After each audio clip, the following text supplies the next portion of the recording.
제가 종종 저희 둘째 아이를 이렇게 하원을 시킬 때가 있습니다. 그러면 저희 둘째 아이가요, 가끔 저한테 이제 딱 얘기를 해요. 뭐라고 얘기하냐면, 아빠 편의점 갈까? 이렇게 얘기를 하는 거예요. 그래서 이제 한번 얘기를 하더라고요. 자꾸 교회 가서 자기 얘기하냐고 소문내지 말라고 하긴 했는데, 조금 더 크기 전까지 조금 하고요. 이제 사춘기 오면 그때는 이제 하지 말고요. 그래야 되겠죠. 아빠 편의점 갈까? 그래요. 그럼 이 말에는요, 표면적인 의미가 있죠. 편의점에 간다는 거예요.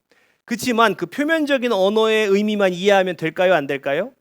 안 되는 거예요. 정말 편의점 가가지고 한 바퀴 돌고 나오면 큰일 나죠. 안 돼요. 그러면 그 의미, 이면적인 진짜 의미는 뭐예요? 좀 뭐 좀 가서 과자 좀 사자는 그런 얘기죠. 제가 혹시나 그 이면의 뜻을 못 알아들을까봐 한 번 더 이렇게 확인할 때도 있어요. 집에 뭐 간식 같은 거 있나? 이렇게 확인까지 하면서 편의점에 갑니다.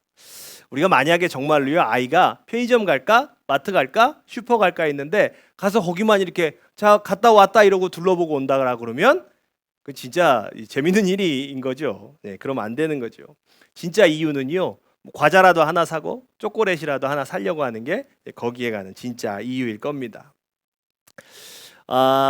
오늘 성경을 보면요, 하나님께서요 이스라엘 백성을 출애굽시키셔서 가나안 땅으로 데리고 가고자 하시는 거예요.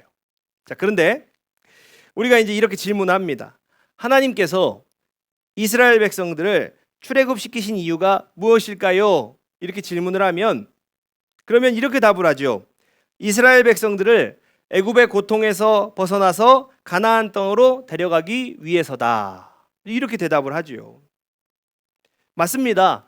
그러니까 오늘 본문에 하나님께서 이스라엘 백성들을 출애굽시키셔서 가나안 땅으로 데려가신 이유는 그들을요, 그 가나안 땅에 그 애굽의 고통에서 벗어나서 가나안 땅으로 데려가시려고 한 거예요. 그게 출애굽의 이유죠. 자, 그러면 이제 그 다음은 뭐냐는 거예요. 출애굽 시키셨어요. 가나안 땅으로 데려가기 위해서 출애굽 시키셨다라고 하면 그 다음에 이스라엘 백성을 가나안 땅으로 데려가서 하나님은 도대체 뭘 하고 싶으셨던 것일까? 우리가요, 이 질문은 잘 생각을 안 해본 것 같습니다. 이스라엘 백성을 고통에서 건져내려 하신 것, 그까지 압니다. 그런데 그래서 그 다음 가나안에 데려가서는 무엇을 하고 싶으셨던 것일까? 자, 하나님께서요 이스라엘 백성을 가나안 땅으로 데려가서 하고 싶으셨던 것에 대해서는 여호수아서에서 기록을 하고 있습니다. 우리 한번 보겠습니다. 여호수아 1장 13절 말씀 같이 봅니다. 시작. 여호와의 종 모세가 너희에게 명령하여 이르기를 너희의 하나님 여호와께서 너희에게 안식을 주시며 이 땅을 너희에게 주시리라 하였나니. 아멘. 자, 하나님께서요 이스라엘 백성을 출애굽시키시고 가나안 땅으로 데려가고 싶으셨던 이유가 뭐냐? 그 이유는 안식을 주고 싶으셨기 때문이라는 거예요. 안식. 이스라엘 백성들은 애굽에서 노예로 살았습니다. 억압받고 학대당했습니다. 그들에게는요 평안이라는 거 없었습니다. 안식이라는 것 존재하는 개념이 아니었습니다. 그래서 하나님께서는 이스라엘 백성을 애굽에서 구원해서 안식을 주시기로 결정하신 거예요.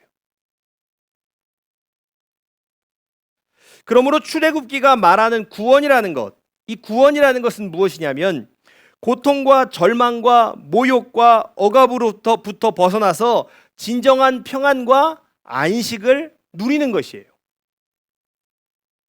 자, 그런데 이것이 죽어서 그 천국 가는 구원, 그거 말하는 게 아니라는 거예요.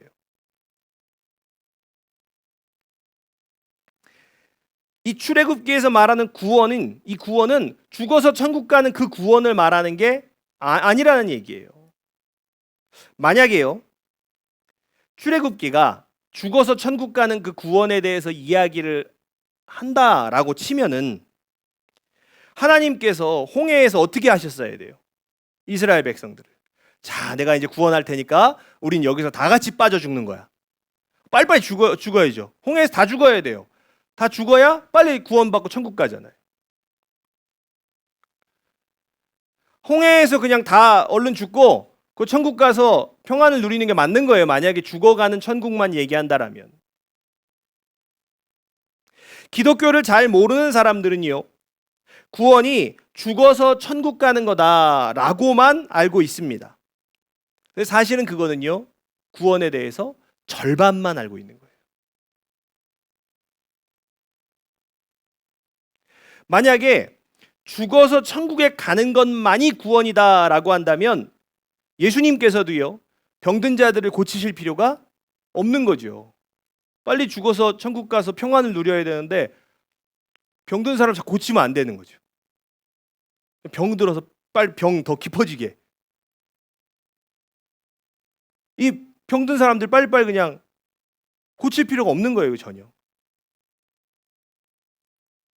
그냥 참아라. 어차피 천국 갈 거니까 조금만 참아라. 그렇게 말씀하시면 되는 거죠. 근데 주님 그렇게 말씀 안 하셨거든요. 도리어 혈루병을 앓는 여인을 고쳐주면서 뭐라고 말씀하셨어요? 이렇게 말씀을 하세요. 마가복음 5장 34절입니다. 같이 보겠습니다. 시작. 예수께서 이르시되 딸아 내 믿음이 너를 구원하였으니 평안히 가라. 내 병에서 놓여 건강할지어다. 아멘. 혈루병을 앓던 여인은 죽지 않았어요. 살아 있습니다. 살아있는 이 여인에게 주님은 구원을 선포하세요. 그리고 구원을 선포하시면서 평안한 삶을 축복해 주시는 거예요. 자, 그러니까요, 죽은 사람이 아니라 살아있는 사람에게 자, 내가 구원을 받았으니 이제 평안한 삶을 살아라 이렇게 말씀하시는 거예요. 자, 이것은요, 성경이 구원을 단순히 죽어서 천국에 가는 것만으로 이야기하고 있지 않다라는 것에 증거가 되는 거예요. 자, 그리고 이 사실을 가장 잘 나타내는 사건이 어떤 사건이냐면 출애굽 사건이라는 거예요. 하나님은 고통 속에 있는 자녀들을 애굽에서 끄집어내어서 새로운 삶으로 인도하셨습니다. 그리고 출애굽기는 이것을 구원이라고 말하는 거예요. 우리는 예수를 믿고 죽은 뒤에 영원한 안식을 누리는 구원을 얻습니다. 우리가 예수 믿고 죽으면 영원한 안식을 누려요. 그 구원을 얻습니다. 그러나 그것이 구원의 전부는 아니라는 거예요. 하나님께서는요, 여러분이 죽어서만 행복하기를 바라시지 않습니다. 여러분은 천국에서뿐만 아니라 지금 이 삶에서도 행복하셔야 돼요.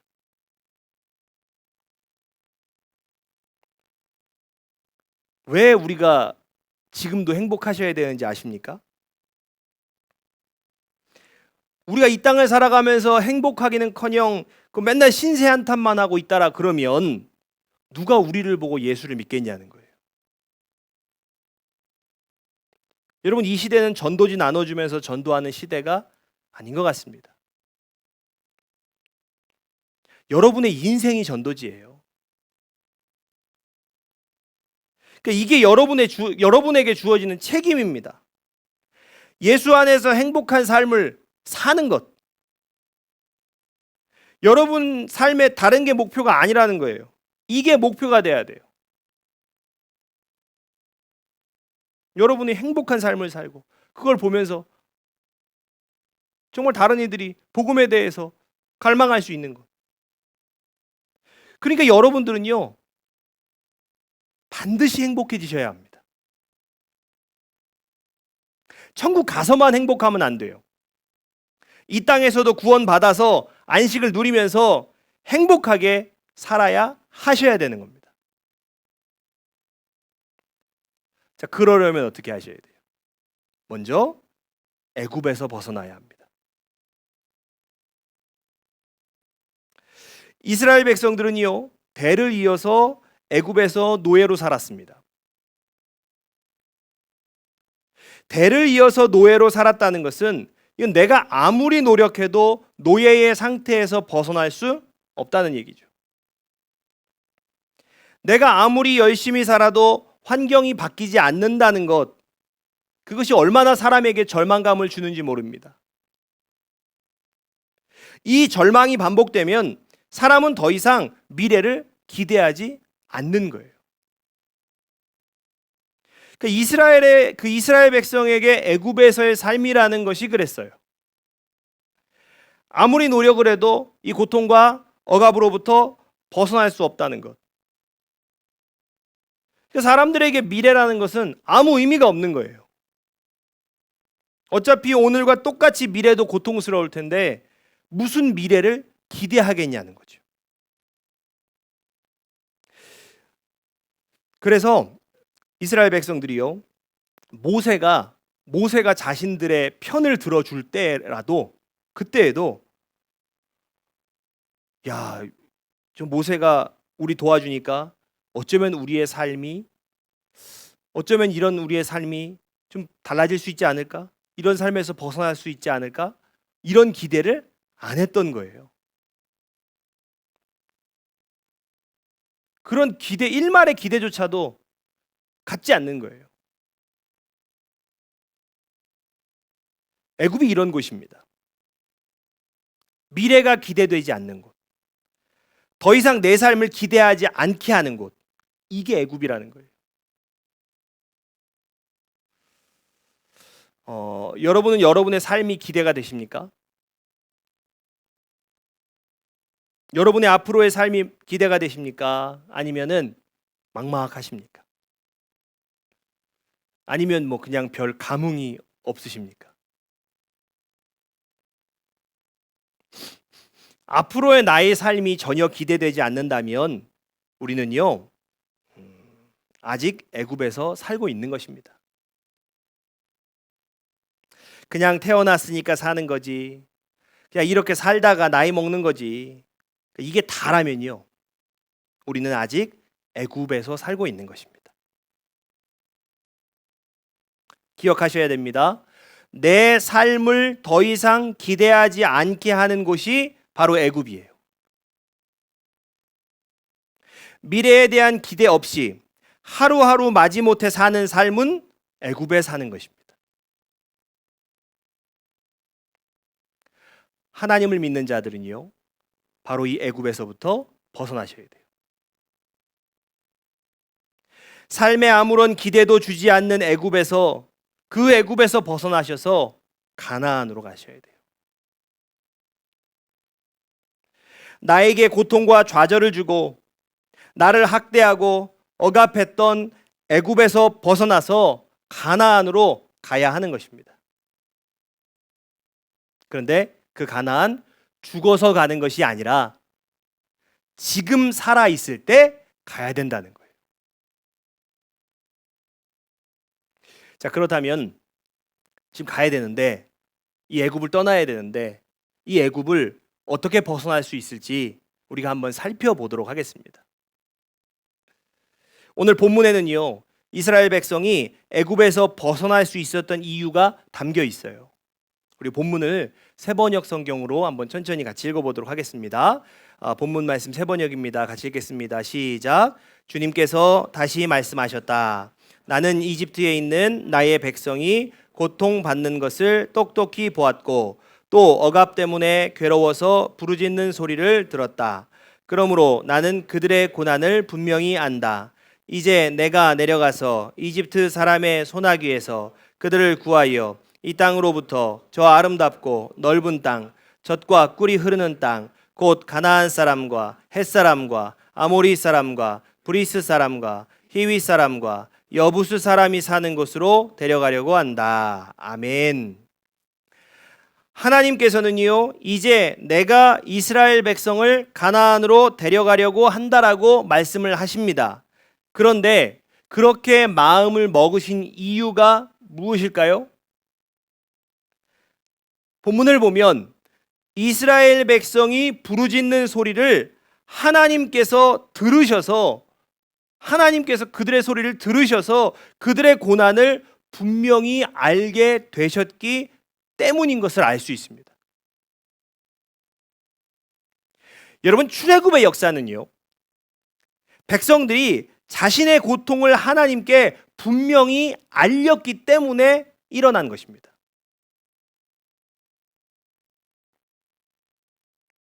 아마 이 가운데 계신 분들 중에서요, 더 이상 내 삶을 기대하지 않게 하는 그 나의 그 애굽에서 벗어나기 위해서 정말 여러 가지 많은 노력을 해본 분들이 계실 거예요. 그런데 이게 쉽지가 않습니다. 그 애굽에서 벗어난다는 게 쉽지가 않아요. 애굽에서의 억압과 학대와 고통이 쉽게 지워지지가 않습니다. 다 잊은 것 같은데 또 생각나고, 다 회복된 것 같다가도 그냥 예전의 모습으로 금방 돌아가 버리고, 여전히 삶에 대한 기대가 없어요. 이게 쉽게 벗어나지지 않아요. 그런데 사실 그게 당연한 겁니다. 애굽은요, 어떤 곳이냐? 절대로 내 힘으로는 탈출할 수가 없는 곳입니다. 만약에 내 힘으로 애굽을 탈출할 수 있다? 그러면 어떤 말이 되냐면 내 힘으로 구원받을 수 있다라는 말이 되는 거예요. 그러니까 불가능한 게 맞습니다. 애굽을 탈출할 수 있는 유일한 방법은 뭐예요? 애굽에서의 내 고통을 하나님께 알리는 것입니다. 하나님께서 내 고통을 똑똑히 보시도록 내 고통을 정확히 알려야 하는 거예요.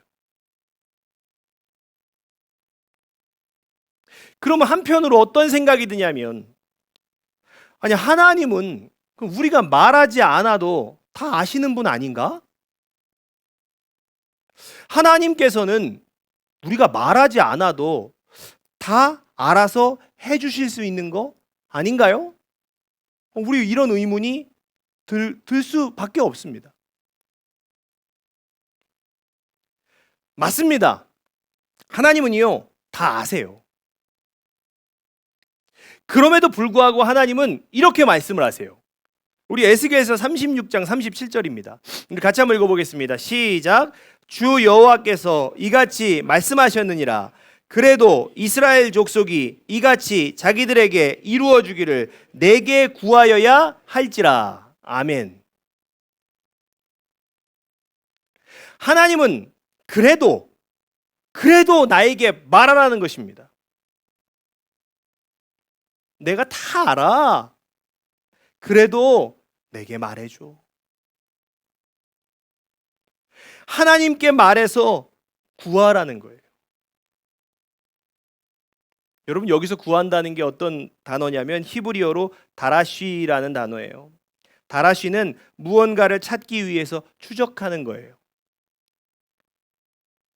그러니까 여기서 구한다는 것은요, 여러분이 찾지 못하고 있는 것, 여러분이 발견하지 못하고 있는 것을 하나님께 찾아달라고 구한다는 거예요. 내 고통의 근원, 바로 이 애굽에서 벗어날 수 있는 방법이 내게는 없어요. 이것저것 다 해봐도 소용이 없습니다. 그러니까 하나님께 그 방법을 찾아달라고 구하는 거예요. 자, 여기까지는 이해가 돼요. 자, 그런데 왜 하나님께 말해야 하나는 거죠? 이게 좀 그냥 도와주시면 안 될까라는 의문이 자꾸 생기는 거예요, 우리 안에는. 그냥 좀 도와주시면 안 될까? 내가 이렇게 힘든데? 하나님 다 내 마음 모르시나? 여러분, 이 질문에 대한 답을 찾으려면요, 기독교 신앙의 핵심을 이해하셔야 돼요. 여러분, 기독교 신앙의 핵심은 믿음과 사랑이에요. 믿음과 사랑. 그런데 이 믿음과 사랑의 가장 큰 특징이 무엇이냐?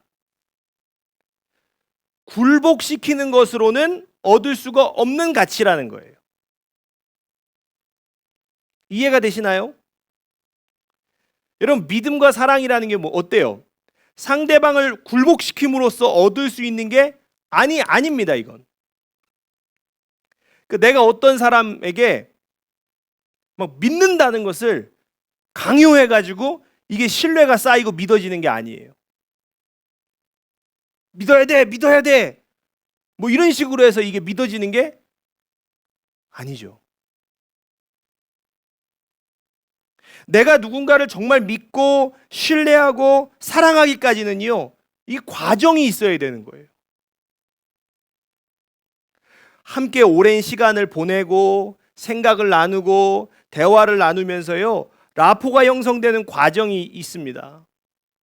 라포가 뭐냐면 서로 이해할 수 있는 신뢰 관계가 형성됐다는 말이에요. 그러니까 누군가와 상호 신뢰 관계를 형성하기까지는 반드시 과정이 필요한 거예요. 그 과정을 지나야 마침내 서로를 향한 진정한 믿음과 사랑이 생기는 거죠. 자, 그렇다면 기독교의 핵심 가치가 믿음과 사랑이라는 말을 다시 한번 생각을 해보십시오. 자, 우리는요, 어떤 죽어있는 돌덩이에다가 막 빌고 돌덩이를 이렇게 쌓으면서 소원을 말하는 종교가 아니잖아요. 자, 우리가 불상 앞에는 안 가지만 불상 앞에 가는 사람들을 보면 불상 앞에 가서는 상호 관계를 생각하지 않아요. 뭘 생각합니까? 몇 번 절을 했는지 이 숫자를 세는 거예요. 108번 해야 되잖아요.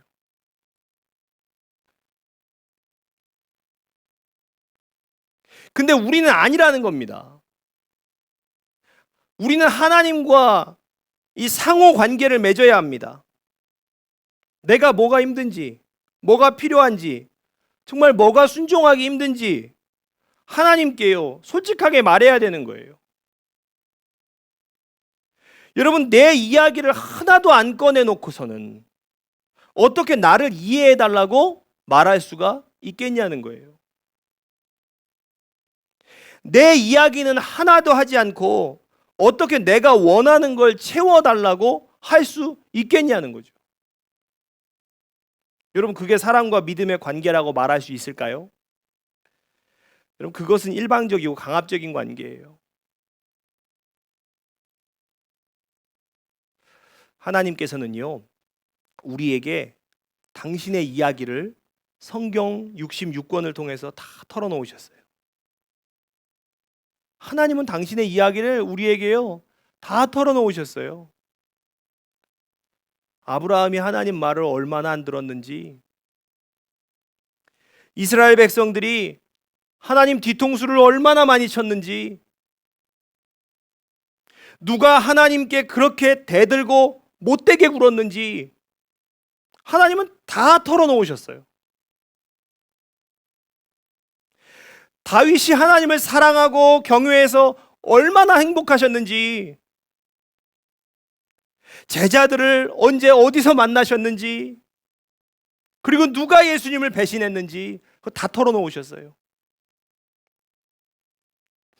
당신의 자녀들이 어떻게 살기를 바라시는지, 하나님은 어떨 때 화가 나시고 어떨 때 행복하신지 우리에게요, 빠짐없이 다 말씀하셨습니다. 왜요? 믿음과 사랑은 결코 한쪽의 일방적인 강요로 이루어지는 게 아니기 때문입니다. 그래서 하나님은 아무 말도 없이 무조건 나를 믿어라, 이게 아니에요. 하나님을 우리가 알아갈 수 있도록 성경을 통해서 당신의 이야기를 다 들려주신 거예요. 나는 이런 하나님이야. 나는 내가 만든 피조물들에게 아픔을 겪었어. 그래도 나는 너를 너무너무 사랑해. 나에게는 이런 힘이 있고 이런 능력이 있어.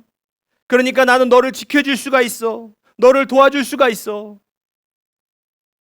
하나님은 언제나 우리에게요, 당신의 이야기를 들려주신 거예요.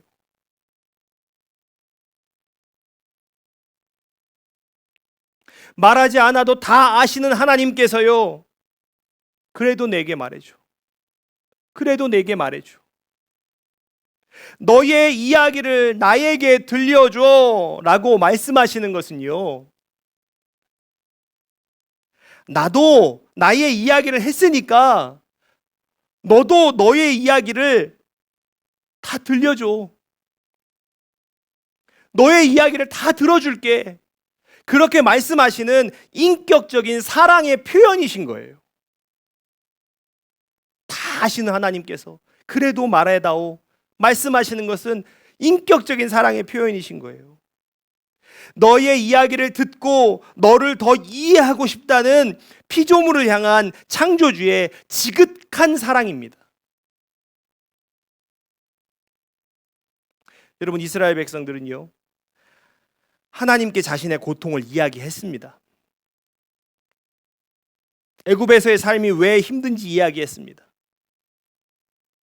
하나님은 그들의 이야기를 들으셨고 그들을 더 깊이 이해하셨고 그들을 애굽에서부터 건져내셨습니다.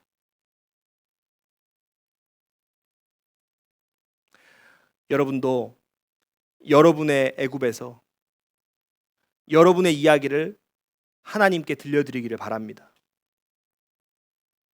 하나님, 이 애굽은요, 나에게 이런 고통을 주었습니다. 나를 이렇게 억압했고요, 학대했습니다. 그래서 저는 제 미래가 하나도 기대가 되지 않았어요. 여러분의 그 이야기를 들려드리세요. 그러면 하나님께서요, 나의 고통을 똑똑히 봐주실 거예요. 나를 더 이해해 주실 겁니다. 그리고 나를 애굽에서부터 꺼내 주실 거예요.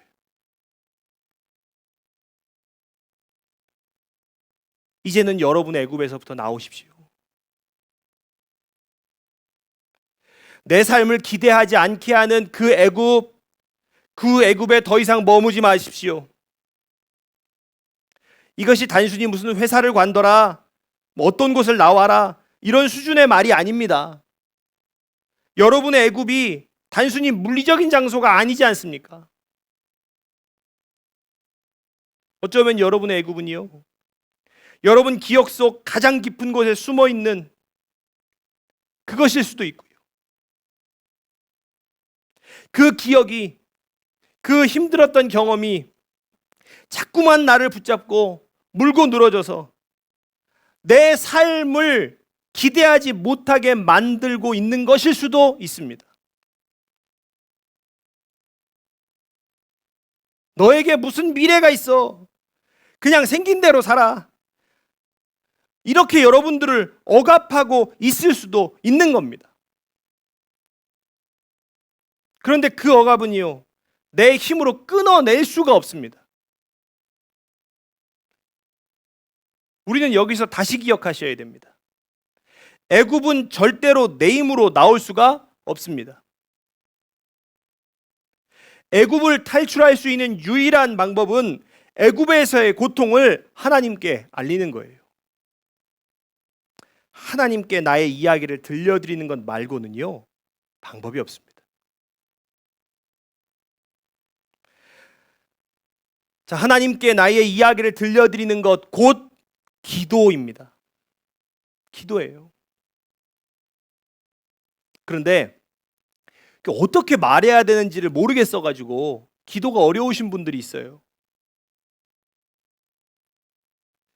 기도가 어려운 이유는요, 우리가 좀 유치한 기도가 아니라 격식 있는 기도를 하고 싶기 때문이에요.